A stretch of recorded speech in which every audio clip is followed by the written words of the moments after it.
Dal, what's up? What's going on? You are our first and not last Airgronomics Superintendent Spotlight. So what we're doing is we're basically spotlighting superintendents throughout the state, Idaho, Montana, just kind of around our neck of the woods. Hear a little bit about them. We've heard their names. This is going to tell us a little bit about them, kind of what's inside their head, and see kind of what the guys are doing, maybe a little bit different, unconventional, and to create the successes that they are. I have had the opportunity. It's been kind of fun being on the board the last few years, and we're part of the. Don't tell anybody. Hope this doesn't get out, but we're part of the selection committee. We're somewhat of a vote for superintendent of the year, and every year it's a great debate. We've had some great ones the last few years, but your name is mentioned every single year as far as what you're doing down at your course, the improvements, the changes, the upgrades. And so you're getting a lot of love throughout people on the board and others that are mentioning things. Well, cool. To add to that? Nah, I did not know that, so that's good. You wonder sometimes if people notice what you're doing. But trust me, they know. They know. Cool. And that's the tough part. I mean, and it's kind of funny. Jason Moon said it best, I think, when I asked him how it was when Hubbard didn't have any golfers whatsoever. And he says, we don't make enough money to not enjoy the attaboys. I mean, yeah.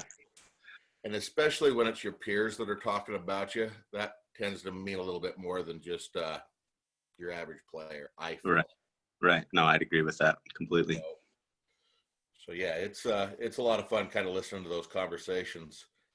First of all, like I said, this is a short little snippet. I'm going to ask a few questions, but let's start with, tell me a little bit about yourself and how you got in the business, how long you've been in the business, and why you are where you're at today. So I'm in my 5th season as the superintendent at the Oaks in Spanish Fork. I got into the business. My uncle's the superintendent down at Green Spring in St. George, Washington, Jeff Stevenson. And then I'd worked at the Oaks through high school and through college, and just talking to him, I always knew I wanted to do something outdoors. I didn't want to be inside. And I wanted to do something in sports in some way, shape, or form, and got back into playing golf, after college, and just really enjoyed, setting up a course to play a certain way. And talking to him, he told me when it's your course, you can do whatever you want. You can set it up however you want it to play. You make it as fast and as firm and whatever. And I really like that. And so, I got a plant science degree from Utah State, did their distance program. And then the old superintendent at the Oaks that had been there for 30 whatever years, he was getting ready to retire right as I was finishing up my degree, and just got lucky with the timing. It's one of those situations where it's just luck. He happened to be leaving right as I was finishing my degree, and the assistant that was there with me, he was not going to work more than another 2 years. And I just happened to know as much as the next guy. And so was lucky enough to get the job, and have loved it ever since.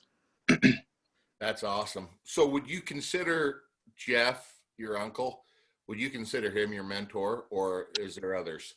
The old superintendent, he was kind of one of these old school, old boy soups that he taught me a lot. But now that he's been retired, I turned to my uncle. He's been down at Green Spring forever. He helped grow in Sky Mountain. He has a ton of experience. So I turn to him to a lot of things, but I also call the old superintendent every once in a while with some questions. I'd consider them both mentors. Good for you. So did you grew up in that area then? Yeah. So I grew up in Spanish Fork, went to Spanish Fork High School, married a Spanish Fork girl. We live nearby. We live in Payson now, but would like to end up back in Spanish Fork. So it's nice. Both of our families are here. And so, just it worked out. It's lucky enough to get the job I wanted in my hometown. So good for you. Do you, are you happy there, or do you have aspirations of something else in the future? Bigger, better, badder? You know, is the grass greener on the other side for you, I guess is my question. Yeah, I don't know. That's the question that gets me is, you know, I love everything about my job except for how much money I make. And I look at some of these, you know, some of my friends who aren't any more qualified than me that just make way more money. So I'm always having this debate with my wife of whether or not, you know, just stick it out and be smart with, you know, retirement and those kind of things and just put in your 30 years, or to look for something else. I don't really have a good answer. When I first got into it, I wanted to get into a country club that hosted some tournaments, some, whether it be web.com, you know, that's kind of the, you know, biggest ones that we get, but even, you know, Utah Open, those kind of tournaments, just because, you know, that was the high end. I don't know if I still want to do that. You know, I like the situation I'm in now. I like working for Spanish Fork City. They're awesome. They're good to work for and with, and they really just leave me alone, which is great. So I don't know. I don't have an answer. I think if the right opportunity. That was the perfect answer, because I think I threw you an off-speed pitch and could have got you in trouble. Your boss will hear this, so good job with that answer. Yeah, he's not going to hear it, but yeah, I don't know. I'm always debating that one. So I'm almost 48, and I still have the conversation with myself. And I've been here. I just saw on LinkedIn. I've been here 30 years, and you know what? The stress is what I make it. I don't have that membership. I don't have 400 bosses or owners. It's if you step back and realize, you know, what do you want in life, and are you happy where you are at this point in time? I guess I check the boxes and say yes on a lot of those. Yeah, I'm with you there. As far as lifestyle goes, I mean, you can't, like you said, the stress is what I make it. And as far as how I can pretty much do any of the things I want. And as far as the money goes, there's other ways to make money. So I think that's where I'm at now, is just, you know, try to figure out how to make more money and enjoy my day job, because I really do. I really love what I do. So it's hard to complain about it. Well, it's funny. I was 46 when I tried to figure out a way to make more money. And I still love what I do. It makes it a lot of fun. We're going to touch on some hobbies. I know that through following you on Instagram and Twitter and stuff, I think everybody pretty much knows your hobbies. You're into bird watching, which is way cool. Is there a cooler name than bird watching? I don't know. I don't even like to admit that I'm into bird watching. I like to say I'm into photography.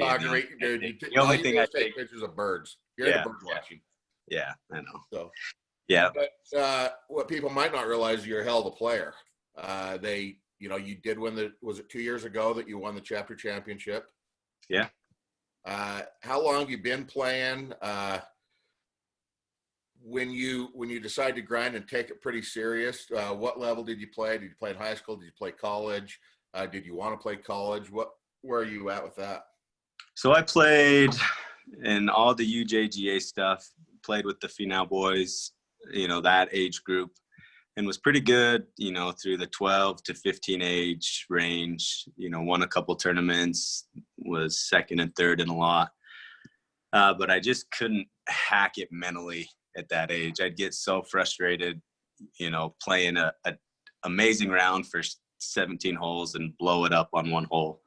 So I played up until my freshman year, and then decided to play football, and played football and basketball all the way through high school. Didn't even play high school golf. And then got back into golf just after college. Didn't play college golf or do anything really. Where'd you go to college?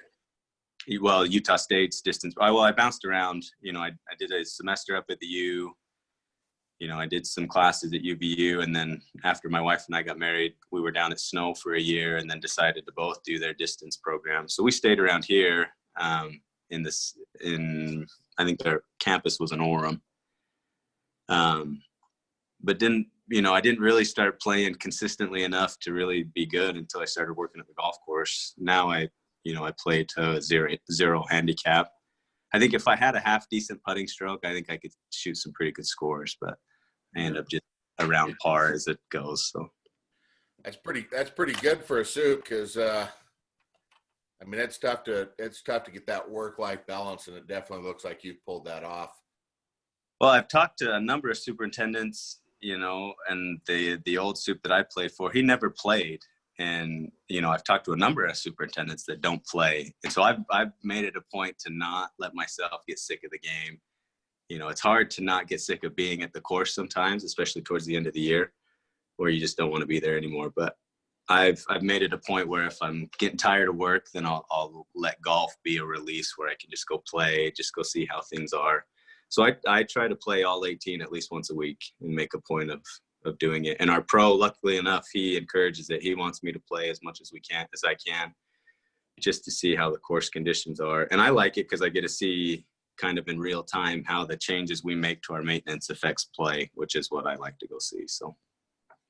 No doubt. I think it helps a lot. I mean, you can walk the course all you want, but until you're actually, hitting shots into the green, seeing how they receive, Yeah, ball setting up and different things, you just take a different angle and a different approach to things. I think you're spot on with that. Touch on the photography and bird watching. Let's hear about this. I don't know how I like to do landscapes. I'd really love to do more wildlife, but around here, it's all just birds. I try to make it as cool as I can. So I just take pictures of all the eagles and the hawks and the owls, all the cool birds, of course, not just the little ones, none of that stuff. But my wife says I got my two old man retired hobbies, golf and photography. So I'm squared away. But yeah, I like to get out and take pictures as much as I can. We like to backpack and hike. And so I like to take the camera out and just take pictures of where we're at. So, do you have kids? Yeah, I've got two. Our first daughter passed away when she was 21 months. And then I've got a son that's going to be 2 in July. Good for you. Yeah. So it's fun. That had to be a challenge. I cannot imagine. Yeah, it was hard. No, I mean, it's harder than what you probably could imagine. She would be 7 this December. So September will be 5 years since she passed away. She had a genetic disease called spinal muscular atrophy that my wife and we carried and we didn't know about. And so we did that whole process. Shout out to medical families that deal with medically fragile kids, because it's a tough life. But yeah, you get through it and you keep going, and it doesn't necessarily get easier, but life gets easier, and we're in a good spot now. So, well, unfortunately, I had a daughter 2 weeks before her 3rd birthday was diagnosed with leukemia, and she just graduated high school this year. So wow. I didn't know that background on you, and so the conversation went from kind of happy-go-lucky to where my heart just is. I mean, I'm just sunk, because I kind of know, right, the primaries for as much as we did. I feel for you, man. I really do. Yeah, and unless you've been in that life where you're up at primaries, you're worried with the disease. Their muscles don't develop, and it affects all aspects of their life, and you kind of know eventually that it's going to take their life. So it's just kind of you learn to just appreciate everything, right? Because every day that you have your child with you, it's a gift. And that's that really should be the case all the time, but it's easy to lose sight of that. Even with our second, it's easy to lose sight of it, even after losing our first. So it just gives you a better appreciation for life and what you have. That's for sure. I knew there was something special about you, but I finally had to ask that question to find out. Yeah, no. You mentioned you were into sports and stuff, and you wanted to do something along that lines. You got any teams? Who do you pull for? Whose jersey or hat do you wear? What about that? I'm the Jazz. I hate to admit it, as much as they break my heart. I love to follow the Jazz. I don't really have any. I played football. I don't really watch a lot of football anymore. I watch a lot of basketball. I still play basketball. I've got a group of guys that we play every weekend. So I love to watch college ball. Don't really have a team. I just love watching the good teams. Anybody out of the ACC is fun to watch play. And then the Jazz I think the Jazz are in a good spot. Hopefully they'll figure their stuff out once basketball picks back up. But Yeah, aside from basketball and golf, that's pretty much all I watch. I'm a few episodes behind on the Bulls documentary. I got to get caught up on that, but I love all that stuff. I could watch it all day. I just watched episode 4 last night. It gets pretty good. Yeah, it's good. So, music, podcast. You're out there on the rough unit. You're filling in for somebody. You're listening to something. What do you got in your ears? I love a good podcast, and I usually do Audible. I love any sort of business leadership books, podcasts, kind of along the same lines. I'm big on Malcolm Gladwell stuff. I don't know if you know him. He's got a podcast called Revisionist History that's just full of interesting random topics. But most of the time I'm listening to books if I can. I like to go back and just listen to books on leadership and in business. You know, if I wasn't a golf course superintendent, I think I'd be doing something in the business world. Good for you. Yeah, I love doing some road trips. We do the same thing. Me and the wife get an Audible book, hop in the car. Yeah. We might not say 3 words to each other. Yeah. But kind of enjoying a book. I really enjoy the windshield time. A little plug here, but not so much. We got in contact through the compost, and then it went to the Air2G2 machine, and you hired Airgronomics to come down a couple times and do some work for you on the greens. Well, you liked it so much, you bought your own machine. Yeah. Can you tell me real quick what you liked about it and why you decided to pull the trigger on getting your own machine? Yeah, so what got me started was just looking at our greens, and I know it probably doesn't apply to everybody, but looking at our greens and asking, why is it that we still need to pull a core? Why is it that we need to do it? Because I'd heard of courses that have gone, 8, 9, 10, 12 years not pulling a core and still not needing to. And so I wanted to know, what are they doing? Just because it's so disruptive, being a city-owned course, it really does hurt us those 3, not really 3, back when it's 3 weeks now, but 6 to 8 weeks of healing up all through the summer. So I was just looking for another alternative, to pulling a core. And we have the benefit where the old superintendent, he'd fertilize twice a year, spring and fall, and that was it. And so the greens always were lean, they always played good, and we really don't have a lot of thatch. And then when I took over, we started top dressing regularly and verticutting at least every 3 weeks pretty consistently. And so, I'd read all the research on managing organic matter through top dressing and verticutting.